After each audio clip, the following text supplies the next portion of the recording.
Les vases canopes recueillaient les viscères du défunt après son décès. Chaque vase portait les inscriptions relatives à l'un des 4 enfants d'Horus. Le bouchon reproduisait parfois, sculpté, la tête particulière de l'enfant auquel le vase était associé. Il n'est pas difficile, au travers de la spécificité de l'organe que chaque vase recueillait, de retrouver l'élément ou le principe universel dont chaque enfant représente l'activité vivante, opérative. L'estomac reçoit directement les aliments chauds, et de tous les organes, il est le plus affecté par la chaleur qu'emploie dans ses habitudes alimentaires l'être humain. Il s'imprime particulièrement dans cet organe, durant la vie terrestre, un résidu de l'activité de la chaleur, chaleur qui a sa véritable origine dans le principe du feu. Refroidis, les aliments passent dans les intestins, d'où en filtrant par leurs parois et étant transportés par les liquides, ils pourront apporter la nourriture aux différentes parties du corps qui en ont besoin. L'abdomen est le siège incontournable des humeurs, des liquides et de leurs échanges, de la digestion. Et les intestins, grêles et gros, portent particulièrement la marque du principe aqueux, du principe de l'eau.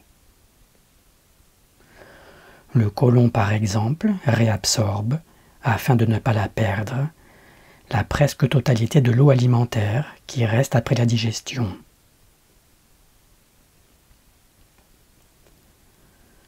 Les poumons sont le siège principal de l'activité du principe aérien, de l'air, qui est un principe médiateur. Les vases canopes, qui recueillaient les lobes pulmonaires et les bronches, recueillaient aussi parfois la rate, qui est un organe également soumis à l'influence de ce principe.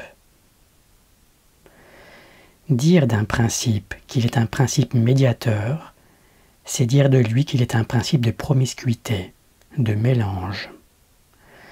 Le principe aérien mixe ou mélange intérieur et extérieur. A se retrouve dans le même cadre que celui dans lequel se manifeste B, et réciproquement B se retrouve dans le même cadre que celui dans lequel se manifeste A. C'est à cause de ce principe de promiscuité qu'un individu peut se mettre à raisonner sur des émotions ou réactions qui sont celles de son entourage, et les faire en quelque sorte siennes.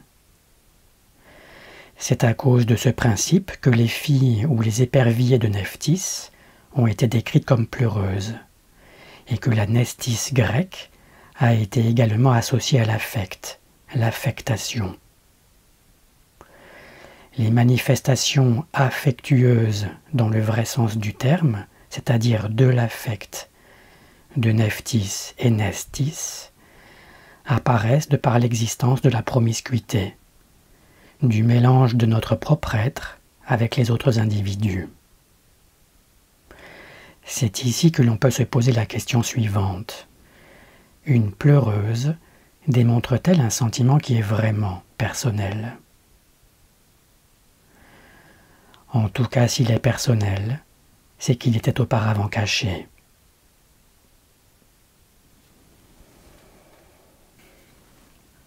Enfin, la nature conservatrice du principe de la terre s'exprime particulièrement au sein du foie. Organe le plus volumineux du corps humain, le foie constitue en effet un authentique grenier, qui stocke littéralement vitamines, sucres, ainsi que de nombreuses autres substances. Toutes ces substances, il est en mesure de les libérer à petite dose, à bon escient et au moment adéquat, dans le courant sanguin. Le principe de la terre, économe, est aussi un principe combinatoire, ce qui signifie qu'avec les substances mises à sa disposition, il confectionne et forme de nouvelles structures, de nouveaux composés. Ainsi le foie transforme-t-il, comme nous le savons, les poisons en les neutralisant, Où forment-ils les précieuses protéines, au rôle si essentiel et diversifié? Synthèse des protéines à partir des acides aminés.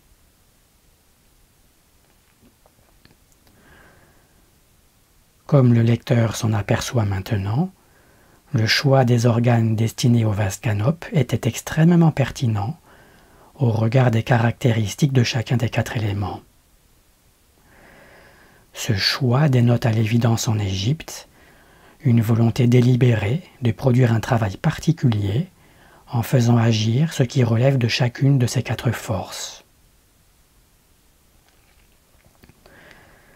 Les bouchons des vases canopes ne furent pas toujours sculptés à l'effigie de faucons, de chacals et de singes, et purent parfois chacun représenter, également, un être humain. Nous en avons un exemple avec les célèbres vases du roi Toutankhamon. Chaque vase continua toutefois à recevoir les tissus qui reflétaient l'activité de l'élément auquel il devait correspondre, et à porter les inscriptions de l'un des enfants d'Horus. Le langage symbolique n'était généralement pas expliqué dans l'Antiquité. Les prêtres laissaient l'imagination des individus être influencée de manière naturelle, et n'expliquaient qu'en de rares occasions, et à des êtres suffisamment mûrs, la raison du choix des symboles. L'explication telle que je l'ai donnée des enfants d'Horus en relation avec les éléments n'a jamais fait l'objet jusqu'ici d'une quelconque publication. Pourtant, si le lecteur prend le temps de la considérer sérieusement et de réfléchir profondément dessus, il comprendra qu'elle est correcte et que la relation avec les organes des canopes démontre son exactitude.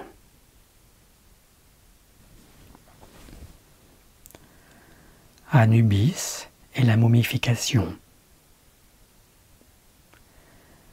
Anubis fut représenté, comme le fut Douamoutef, avec une tête de chacal.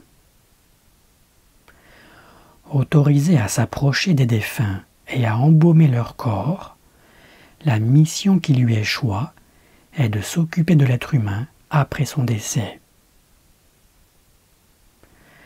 C'est sous sa guidance que sont confectionnés les 4 vases canopes.